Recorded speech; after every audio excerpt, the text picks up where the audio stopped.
Is Marvel Rivals actually taking a stand against Smurfs? And is that a good or bad thing for the game? Let's talk about it.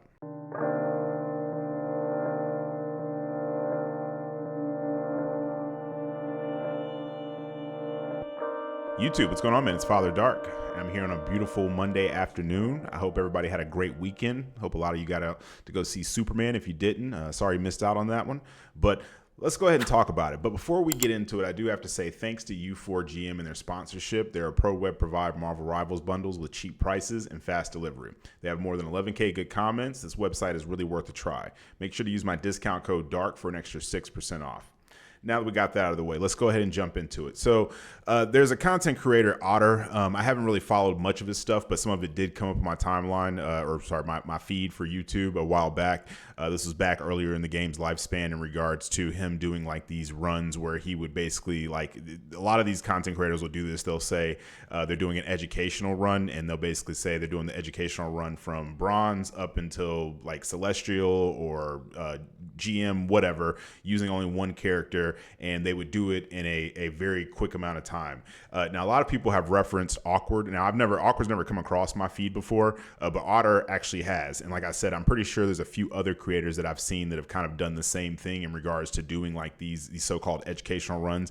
And also, too, I just want to say as well, anytime I bring up a content creator, I don't promote beef or animosity or tension or anything like that between drama or anything between content creators, myself included. Anything that I bring up, I'm just using that individual as a reference point because it is public information that he himself put out on Twitter, and I don't know if he put it on Reddit as well or if people just took it from Twitter and put it on Reddit, but nonetheless, though, I've seen it on social media. I'm sure some other people might have seen it at some point. If you haven't, that's why we're having a conversation talking about it. But like I said, though, if I'm bringing them up, it's not a situation where it's like, oh, Father Dark has a problem with this person or whatever. No, this is a business at the end of the day, so I fully understand a lot of content creators find their lane and they tend to stick to it. I just like to talk about these things because I do feel like they're important for the community. So let's talk about this. Like I said, this guy Otter, he was playing on stream the other day, and I believe he was using his Smurf account, I believe, if I'm not mistaken. And he said that while he was playing, he ended up getting this message that I'm going to put on the screen here for you. And basically, they were saying that they had detected with their systems that he was Smurfing. I'm not looking at the message right now, so I'm just reading from memory. But yeah, basically they said something about it. Their systems had detected that he was Smurfing, and if they continued to see that kind of activity, they're basically going to get him up out of here in regards to banning the account, I'm pretty sure, or whatever the case is. And there's some type of like way to get in contact with customer service, but I've seen other people who have said they tried to get in contact with NetEase's customer service and they've had an extremely hard time. But like I said, that's going off of their word. I've never had a reason to have to get in contact with customer service, so I don't know how easy or not easy that is, or how good or bad their customer service is. Nonetheless, though, the thing that I find interesting about this is that I had actually talked about this before. I can't remember exactly what video it was. I think it was the one that I had made a couple of weeks back where I said this is why you're losing a lot of times. And there's a lot of people who don't seem to understand that a lot of folks, especially I feel like this is more of a PC problem than a console issue. Now, I'm sure that I know for a fact there are people who they help out friends and stuff on console. They make new accounts and stuff like that. But on PC, it's just so much easier, and there's just so many more people that do it, whether they're doing it because they're tired of once they get up to their current rank, they just kind of get burnt out and they're like, hey, I want to go back down and pick on people in bronze and silver and stuff like that. And like I said, this was an issue that I had dealt with when I had made an alt account for video. A lot of people were begging me after I had done a console run and surpassed my rank, my PC rank within like 3 days of playing, and only played for a couple of hours each day. And I came into like very little resistance. The first 2 days of doing the console run, I did it on stream. Those videos are still up. Did it from start to finish pretty much on stream, except for like the last couple of hours. Once I got up to plat, I just kind of grinded that out by myself. But still, like I said, the fact that I was able to surpass my PC rank on console had a lot of people going back and forth. And a lot of people were like, well, do the same thing on PC. You probably have the same exact success if you just made an alt account on PC. Now, I've always been against making alt accounts. I've never had to do that in a game before, and I just didn't feel like that was something that I should have to do in this game. And it's just something that so many people had said, oh, well, if you're having a hard time with EOMM, whatever, you get on a losing streak for the day, just jump off, go to your alt account, whatever. That seems to be what the popular conception was in regards to that. And when I did do that for the video, I was just running into a ridiculous amount of Smurfs. I'm talking about whole entire teams of people that were stacking and Smurfing and seemed to have absolutely zero problem with that whatsoever. So you're talking about me having a hard time getting out of silver on my alt account, which on my main account, that would never be an issue. But these lobbies that I was encountering were not normal silver lobbies. These were people that were just as good as the platinum and diamond players and above and stuff like that I was encountering. Meanwhile, the teammates that I were getting were genuinely bronze and silver players who had really no understanding of the game or no idea what they were really doing. Maybe they were newer players, or they don't take the time to really learn anything else, or whatever the case is. Like I said, meanwhile, enemy teammates, all absolutely goated. Hellas that were just never missing. People that have completely understood positional, awareness and had game sense and just everything, right? They knew exactly how to swap for counters and all that kind of stuff. And like I said, meanwhile, my teammates, absolutely none of that. It made sense while they were in bronze and silver, right? So, I had talked about how Smurfing was a really big issue, and it just wasn't something that I was coming in contact with on my main. But as soon as I played on my alt, this it immediately became something that was prevalent to me. So I want to talk about some of the things that Otter discussed in a video, because he made a whole entire video talking about this, and there's some things that I kind of wanted to talk about, right? So basically, Otter's argument for why he was making these alt accounts was for educational content. Now, initially, I just kind of looked at it as like, okay, well, you're bullying people, right? And the thing is that he made a really good point, and it's going to make me jump to another point. I'll come back to this one. He said that whenever he does content like where he's basically using his character and he's in top 500 lobbies, those videos just don't do as good or do as well as the videos where he's basically smurfing and showing people how to run Mr. Fantastic all the way from bronze up to Celestial or GM or whatever rank it was that he was trying to get to in that period of time. Or if he was doing it with Black Panther or any other character that people were saying, was impossible to kind of play with at the time, or solo carry, or whatever the case was, right? And, initially when I first heard that, like I said, I kind of looked at it as like, okay, well, he's just trying to bully people in lower ranks. But thinking about it, though, from the perspective of the viewer, I think that it's a fact that there are more people that are in lower ranks than there are people that are in higher ranks. So when people are looking to you to say, okay, well, how can I do this in these lobbies and actually rank up, right, at a decent speed and actually be able to carry or do whatever it is that these people are looking to be able to do. They're going to probably try to look for someone who's actually in those ranks or starting from the bottom and working their way up, versus people that have done God knows what to get up to GM plus or something, and now they're coming to you saying, okay, well, now I'm gonna do this. And a lot of people's arguments too are as well, like they'll say, well, I want to learn a new character, and I can't really learn a new character in the higher ranks. Now, I've always kind of disagreed with that. I've personally felt like that's what quick play is for, because quick play has become so sweaty because there's just so many people that reach that rank that they're going to get to, and then they just go to quick play because now they want to have fun and stuff. But in reality, what's really happening is that you're getting full stacks of teams and stuff that, whether it's because they're on different platforms or because they're just tired of playing at a really high rank or whatever, and they're just kind of trying to do what's commonly known as pub stomping, which is where you basically stack up with your friends and stuff that are all really good and are for the most part good, and then you go into pub matches where people are just trying to learn how to play Hawkeye or something, and you just absolutely decimate them, because that is fun. For most people, fun is when they are winning. For me personally, I have more fun when I'm in rank matches and the matches are extremely close and I'm having to do everything I possibly can to succeed. That to me is personally fun. I don't really have very much fun when I'm just pub stomping people. That gets boring to me very quickly, but I'm different from a lot of people. I understand a lot of people would rather have it to where they just load in and they can do all the fancy stuff and just absolutely demolish their opponent and not really have to like turn their brain on to do it. So like I said, a lot of people weren't watching the top 500 content. So that kind of like was something that he strayed away from. And that I understand as a content creator. A lot of times the things that you think people might want to watch, they're not really interested in, and they're interested in other stuff. I've run into that issue a lot with my content. Some of my most popular content has been me being very, critical of EOMM and stuff like that. And I've even had people come in the comments and say, I don't care about any of this stuff that you're talking about that's not EOMM. That's the only thing you should be talking about because not enough creators are talking about it. And it kind of puts you in this narrow kind of like little field where you feel like you can only talk about a particular thing. But my viewers have just had to deal with it. I'm not going to talk about EOM in every video, right? And like I said, Otter is saying that you can't do what he called educational content anymore because that will be looked at as smurfing, and you can't really make those videos when you're already at the high rank or whatever. Now, another point that he made that I don't really know if I agree with or disagree with is him saying that everyone is technically smurfing after a reset. That I don't really know if I agree with.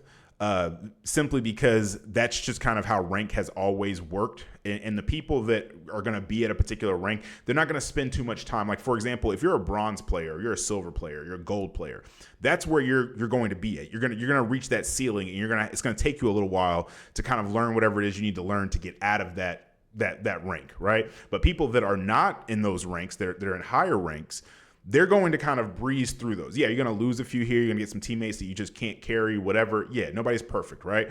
But at the same time, though, for the most part, you're going to kind of breeze past those ranks until you get back to your rank that you're supposed to be at. And like I said, this is just something that I've gotten used to with any game. Fortnite, Apex, Call of Duty, all those games, I was usually like a far higher rank. And when the new season would start, it was kind of like this race for everybody to get back up to those ranks. And then that's where you had to start really queuing up with people and finding other teammates and stuff that were actually about that life, right? And you know, you have to work together and pull every trick that you knew out of your, the wazoo, right? To be able to get to the next level. So to me, I don't really agree with that. I think that's kind of a cop-out, but that's just my personal opinion. Once again, it's not to cause beef or animosity. It's just, I have my thoughts and opinions. Other people have theirs. A lot of times we can agree to disagree, right? He also said that he believed that the reason why that account got flagged, because he hasn't had that issue on any other account per se, was because of mass reports. And that could be a thing. I mean, not throwing, but smurfing, and throwing as well, but smurfing is something that's a reportable offense. It wouldn't be there if NetEase agreed with people doing that. Obviously, it creates a very poor experience for people that are actually trying to rank up in whatever rank it is that you're in. If you have people that are way above that rank, they're just down there just picking on people just because they're bored or whatever. And another thing that I thought was interesting was that for a while now, I've been saying that they should have placement matches. And to me, that just makes sense. Like back when I did play Overwatch, I didn't play it enough, but at one point I was like, hey, you know what? I'm tired of playing quick play with people. Let's actually see what the rank is like. Anytime I play any competitive game, I always want to know what the rank mode is like. And I immediately found out I was not good enough at Overwatch at the time to be able to play ranked. I got absolutely demolished. But they give you so many matches where they test where you should be at. You get these placement matches, and then they put you there. And that was kind of the first time I'd ever experienced that before. Every other rank that I played, Fortnite, Apex, Call of Duty, they always just let you play the game. You start out at bronze like everybody else, and if you're good, you're gonna breeze past those ranks. But eventually, you would get up to that rank. For me, like in Call of Duty, it was Crimson. That would be like the equivalent of like GM in this game, and I would get up to that point, and that's when I realized that, like, okay, now I can no longer solo queue and do it by myself. I have to actually find a group of people, and it'd pretty much be the same like in any other FPS or third person, type of shooter game that I played. So with me, like he was saying, basically with the placement matches, the problem that could present is that people don't have as much of a retention when they're actually placed off rip into the rank that they belong in, because half the fun that a lot of people experience, I'm not talking about myself, but a lot of other people experience, is kind of breezing through and winning a lot of games in the lower ranks. And then when they finally get up to their actual skill ceiling, that's when it's like, okay, well, now I'm losing a lot more. It's like more 50-50 or less than that for some people. I'm actually having to find people to play with, which, even though it's a team-based game, a lot of us do not like to have to play with people. A lot of times the issue that I run into when I play with people is they just want to talk my face off. And I can't even focus on the game a lot of times because they're like, hey, what do you think about this one random skin? Or what do you think about that thing the dev said the other day? It's like, brother, I am getting absolutely stretched out from here to Beijing by like the Hulk and the thing right now. Can you maybe like focus more on that than asking me, like spam asking me questions and stuff every 2 seconds? And it's just, I do a lot better when I can just think and lock in and put a little bit of Spotify on very low in the background and lock in and do whatever it is I'm supposed to do. I don't mind call outs and stuff every now and again, but just some people, it's like if you're just around another person, they just have to keep talking to you, and that does get a little bit triggering for me. So I try to play as long as possible before I get to a point where I do need a team of people. Also, you have people that they just cannot do well with losing. They think if they're playing with a team of people, they're just going to better their opponents every time, and as soon as something doesn't go their way, they start getting a little salty and looking for somebody to blame. And I'm a grown-ass man, so you're not about to talk crazy to me because we lost a game that was also your fault as well. So there's just different reasons why there's a lot of people that just don't want to have to deal with that, right? And I do think that that is a good point. Not for me personally, but for I do understand that there's a lot of people that they don't really have fun when they have to give it their all. A lot of people just want to load into the game. I call it like a campaign mindset, where it's like in a campaign, you can just kind of stand there and you can just like damage for like 10, 15 minutes, and you come back and you're like at 1 HP, right? For like the most part with a lot of games. They're like designed for you to have more of a fun experience and to really be overpowering your enemies constantly. And then, yeah, you could put it on like ultra hard or whatever it's called in that particular game. You know, anybody that's there, like I remember like in COD, they used to give like in the campaigns, you might have like a squad of people that you're running with, right? And you just sometimes look back and they're shooting, but they're also just being shot a bunch, and it's not really a big deal. If one of them goes down, you can just keep on going, and a lot of times they wouldn't even go down, and they only really exist to, like, there was one campaign where there would be a guy who literally just had ammo. All he would exist for is for you to run up and give him ammo, right? Or sorry, not give him ammo, but for him to give you ammo. You just press a button or whatever, hold X for a second or whatever, and he would give that to you. So there's a lot of people that they much more prefer these single player games because the enemies are, yeah, they're going to shoot back, but that's more of like an illusion, right? They're shooting at you, but they're purposely missing because the game knows you're not, you want to be the hero. And that's kind of like, if you think about it, like an action movie, you know how like the enemies just can never seem to hit a shot. There's like one dude and there's like 100 people like shooting at him, and the bullets are just all like flying right past him. They never seem to hit him. And even when they do, it just like grazes him or something. But he miraculously never misses a shot and does everything perfect all the time.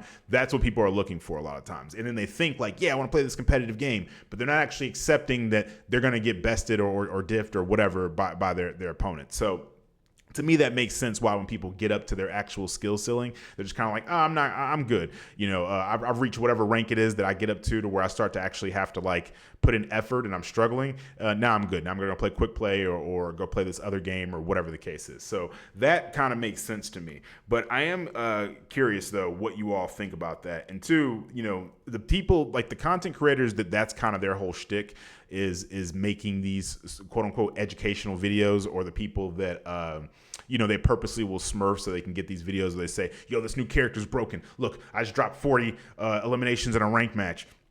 And the whole time it was really silver or something like that, when they're realistically like a GM or celestial player or something like that. They're going to have to find a new way of making content. You're going to have to adapt. That's the thing with content creation, is you constantly are having to adapt and change. This channel started out as a Call of Duty channel. I had based everything around it. I noticed the other day I hadn't even changed it on TikTok, where it says like in my bio, it says like Warzone and Call of Duty content creator. I haven't even changed that. I haven't made a Warzone video or Call of Duty video in like, you know, 8 or 9 months now. Maybe less than that, but still, the point I'm making is that you have to adapt. When it got to a point with COD where I just couldn't take it anymore, the game literally became infested with hackers, and I saw that the developers were not going to do anything, or they just couldn't do anything to control it. I had to make the decision to move into another genre that you know, I didn't like as much at first, but it's grown on me to the point to where now I love the game and I'm pretty much addicted to it. And if something happens with this game to where it just is no longer playable, or the community just doesn't care anymore, maybe everybody stops playing it overnight for something else, you have to move on and adapt with that. And a lot of times you have to completely change the way that you deliver your content. And sometimes you stay in that game, in that genre of game or whatever it is. But sometimes like things change with that game, and the audience evolves and stuff, and you yourself have to evolve and change with that audience. And that's okay. Right? That's what life is about. It's about adapting and growing and changing and stuff and learning. Right? So with that being said, I'm going to wrap this video up, but I am curious to know what you all think. Do you all think that this is a good thing? Do you see any potential like flaws with the way that they're doing this? Because it does seem like they are, I could be wrong, but it seems like they are using some kind of like AI system to detect. And I did see on Reddit the other day where there was a guy, I don't know if what he was saying was the truth, but he did say that he had the same message pop up on his main account, and that they accused him of smurfing on his main account. So I do see how that could down the road present some problems if they don't go ahead and put it in check. And I'm just being objective here simply because, a lot of times when you use the AI systems, they are not perfect at all. They are systems that kind of learn on the fly. And unfortunately, a lot of people have to suffer until the AI system gets to a point to where it's much better at detecting things. And you know, we ran into the same issue with voice chat and stuff in Call of Duty, where a lot of times you would get banned for stuff. Like I got banned one time, like from voice chat for like 2 weeks for telling a guy to put the fries in the bag and like flip my burgers or something like that. Didn't even cuss at him, didn't say anything crazy. And I got a 2-week or 14-day, you know, same thing, suspension from voice chat for saying that. Meanwhile, this guy said all types of stuff, and I don't think anything happened to him. I mean, I don't know, but I don't think anything happened to this guy. And I had that happen numerous times where, like, once it was like the system flagged me for saying something crazy or whatever, I couldn't even breathe too hard without it being like, oh, banned for 14 days or whatever the case is. So it got to a point where I didn't even turn my mic on anymore. I would only talk like if it was in Discord. And that was like what half of my content was, you know, proximity chat, trolling, and just different things and stuff like that. So like I said, let me know in the comments what you all think about it, what your thoughts and opinions are. I'd love to hear from you all. You know, my opinions and my thoughts on stuff are just from the perspective that I have. A lot of times other people can provide other information that can kind of like change my mind on something or just open up different ways of thinking that I didn't have prior. So I definitely love to hear from you all. Just make sure you do it in a respectful way, or we will mute you and get you up out of here, just like anywhere else, right? We don't encourage that nonsense around here. If you're gonna, you know, give your thoughts and opinions on something, I believe that all of my viewers are intelligent enough to where they can do it in a respectful, you know, way. So, and articulate themselves as such. So, but yeah, I'm gonna wrap this video up. But I do appreciate you all for listening, and I'm gonna catch you all in the next one. It's Father Dark, and I'm out.